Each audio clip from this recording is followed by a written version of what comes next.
Break के बाद बात पंजाब की। पंजाब में भर्ती परीक्षाओं में कथित गड़बड़ी और पेपर लीक के आरोपों ने सियासी पारा चढ़ा दिया है। विपक्ष मान सरकार पर पारदर्शिता को लेकर सवाल उठा रहा है, जबकि सरकार इसे पेपर लीक नहीं बल्कि नकल का मामला बता रही है। संसद से लेकर पंजाब तक इस मुद्दे पर आरोप प्रत्यारोप का दौर तेज हो गया है। ऐसे में सवाल यही है कि क्या ये केवल परीक्षा में नकल का मामला है या फिर भारतीय व्यवस्था की विश्वसनीयता पर एक गंभीर सवाल खड़े हो रहे हैं। इस बीच सीएम भगवंत मान के एक ट्वीट को लेकर भी सियासत अलग से खड़ी हो गई है। परीक्षा में गड़बड़ी और पेपर लीक के आरोपों को लेकर पंजाब में सियासत तेज हो गई है। भाजपा ने आम आदमी पार्टी सरकार पर निशाना साधते हुए भर्ती परीक्षाओं की पारदर्शिता पर सवाल उठाए हैं। संसद के मकर द्वार पर एनडीए सांसदों ने पंजाब में पेपर लीक के मुद्दे को लेकर विरोध प्रदर्शन किया।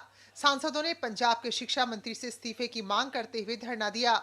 मुख्यमंत्री मान लगातार दावे कर रहे हैं कि पिछले 4.5 साल के कार्यकाल में एक भी पेपर लीक नहीं हुआ, जबकि विपक्ष आरोप लगा रहा है कि पंजाब में अलग अलग भर्ती और परीक्षा प्रक्रियाओं में खासकर फार्मेसी अधिकारी भर्ती परीक्षा समेत कई मामलों में अनियमितता और कथित पेपर लीक की घटनाएं सामने आई हैं। पंजाब में पेपर लीक नहीं हुआ। 4.5 साल हो गए गवर्नमेंट को, पंजाब में एक भी पेपर लीक नहीं हुआ। हमारे पास एक चीटिंग का मामला आया था, पिछले दिनों फार्मेसी का एक एग्जाम था। भगवंत मान जी जो बातें बोलते हैं वो पूरा टाइम तो नशे में होते हैं। वो विधानसभा नशे में जाते हैं, वो जब लोकसभा आते थे तब वो नशे में बिल्कुल धुत आते थे। मंदिर गुरुद्वारे तक ये आदमी नशे में जाता है। और अब तो अकाल तख्त ने बताया है पूरे देश को कि किस तरीके से भगवंत मान ने नशे में बेअदबी तक करी है। तो इनकी बातों पे कोई क्या बात मानेगा। 6 पेपर लीक हुए हैं पिछले 5 सालों में। जवाबदेही नहीं तय होनी चाहिए? क्यों पंजाब का एजुकेशन मिनिस्टर का रेजिग्नेशन नहीं होना चाहिए? 19 जुलाई को पंजाब में इतना बड़ा चीटिंग रैकेट सामने आया है, so why should he not be held accountable? Punjab सरकार का कहना है कि ये पेपर लीक नहीं बल्कि नकल का मामला है। मुख्यमंत्री भगवंत मान ने दावा किया कि उनके कार्यकाल में कोई प्रतियोगी परीक्षा का पेपर लीक नहीं हुआ। विवाद की शुरुआत फार्मेसी ऑफिसर भर्ती परीक्षा में सामने आए नकल मामले से हुई।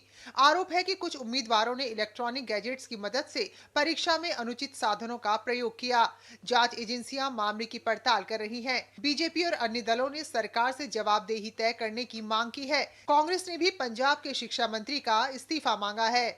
दोहरे मापदंड नहीं होने चाहिए कि केवल राजनीति करने के लिए छात्रों को गुमराह करने का काम जो उन्होंने किया है उसकी स्वयं से उनको इसका जो है एक उदाहरण प्रस्तुत करना चाहिए और उनकी सरकारों में जहां भी इस प्रकार की गड़बड़ियां हुई हैं सबसे पहले वहां कार्रवाई करनी चाहिए। ये यहाँ संदेह है, सीजेपी आपका जवाब नहीं दे रही, सीजेपी को आगे आना चाहिए। यहाँ संदेह की जो है उनकी तरफ उठ रहा है और वहाँ तो प्रोटेस्ट क्या है, सीजेपी को पहले दिन ही बोलना चाहिए था स्टेज के ऊपर। वही मिनिस्टर जोध महज यहाँ आके प्रचार कर रहा है कि हम स्टूडेंट के हक में हैं, तो वहाँ पेपर लीक करवा रहे हैं पंजाब में। पेपर लीक को लेकर जहां आम आदमी पार्टी छात्रों के हितों का दावा करती आई है, वहीं पंजाब में सत्ता में होने के बावजूद छात्र हितों की अनदेखी करना उसे कटघरे में खड़ा कर रहा है। पेपर लीक के मामले में राज्य के शिक्षा मंत्री के इस्तीफे में हिला हवाली से मान सरकार के रवैये पर लगातार सवाल खड़े हो रहे हैं। Bureau report, DD news.